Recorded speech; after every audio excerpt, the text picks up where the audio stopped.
As ruas estavam tomadas por risadas, doces e fantasias coloridas. O Halloween na pequena cidade de Ashbrook era um evento sagrado, um refúgio anual do tédio das rotinas e da monotonia de suas vidas comuns. Mas naquela noite, um vento diferente soprava, pesado e úmido, como se o ar estivesse sendo filtrado por algo vivo.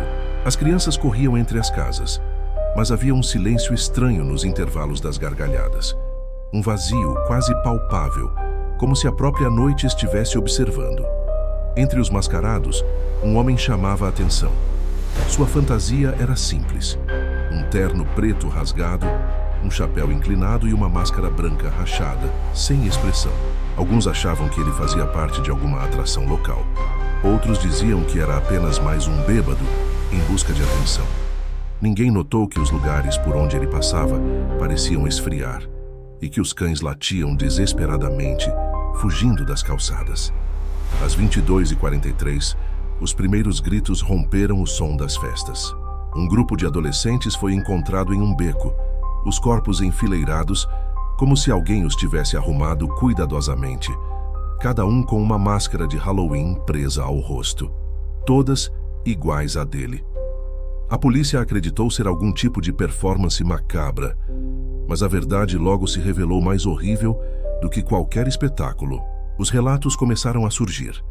Pessoas viram o mascarado em lugares diferentes ao mesmo tempo. Uma mulher jurou que ele estava parado atrás dela enquanto falava com o marido ao telefone, mas as câmeras de segurança mostravam o homem já a quilômetros de distância. O rosto imóvel parecia se multiplicar nas sombras, e o som metálico de passos arrastados ecoava pelas ruas, mesmo quando não havia ninguém por perto. A prefeitura tentou cancelar o evento do ano seguinte, mas Ashbrook vivia de suas tradições e o comércio não permitiu. Os moradores tentaram racionalizar o horror, chamando-o de boato urbano. Só que na noite seguinte de Halloween, a contagem recomeçou. 15 desaparecidos, depois 27 e finalmente 42 mortos, todos encontrados com a mesma máscara branca rachada. Um padre foi chamado da capital, trazendo cruzes e água benta. Ele acreditava que o mal podia ser expulso pela fé, mas a fé foi o primeiro a morrer. Encontraram o corpo dele na sacristia, os olhos queimados, e a Bíblia aberta em uma página queimada, onde só se lia uma palavra: permaneço. As autoridades tentaram impor toque de recolher. Helicópteros sobrevoavam a cidade e soldados foram enviados para patrulhar as ruas. Porém, algo os confundia. Os rádios falhavam sempre às 23h13 e uma risada rouca se infiltrava nas frequências, seguida de gritos que nunca eram localizados. Nenhum corpo de segurança ousou permanecer fora após essa hora. Um sobrevivente, um garoto de 17 anos chamado Kyle, contou que viu o mascarado de perto. Disse que os olhos por trás da máscara eram ocos, mas vivos, movendo-se como líquido negro. Quando ele tentou correr, o ar se tornou denso, o som desapareceu e ele sentiu algo puxando sua alma, como se sua existência fosse sugada para dentro daquele olhar vazio. Desde então, Kyle nunca mais falou novamente. A figura mascarada aparece em fotografias antigas, nas sombras de multidões e nas vitrines empoeiradas. Sempre a mesma postura, sempre o mesmo olhar sem rosto. Dizem que ele jurou retornar a cada geração para vestir as máscaras dos vivos e lembrar-lhes do fogo que esqueceram. Outros acham que não é um espírito, mas algo que precisa do sangue e do medo para existir. Na noite mais fria registrada em Ashbrook, o vento soprou tão forte que arrancou os enfeites das casas e quebrou janelas.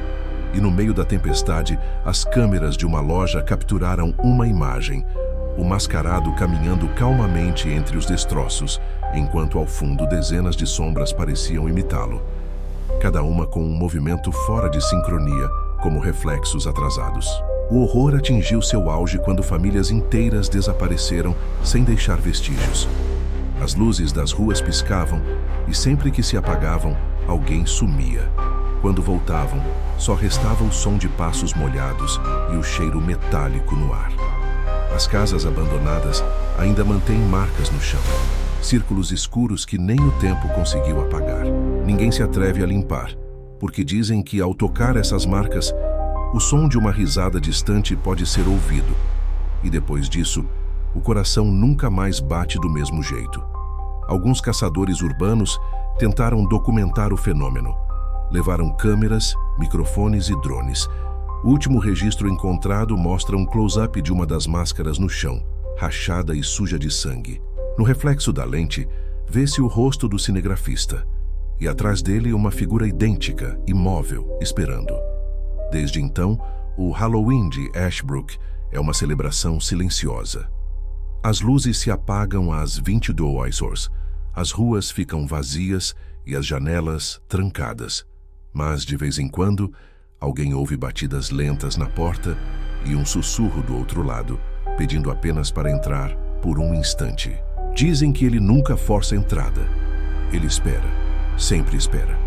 E cada máscara deixada sobre uma lápide nova é apenas mais uma promessa cumprida, uma lembrança de que o que caminha entre as máscaras ainda está à espreita.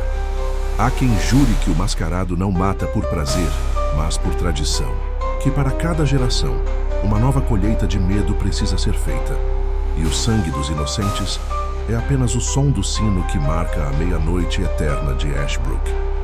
No final, o silêncio volta a reinar. A cidade adormece em seu próprio eco. Mas se você caminhar pelas ruas antigas na noite de 31 de outubro e ouvir passos atrás de você, não olhe. Porque quem o faz não vive para contar.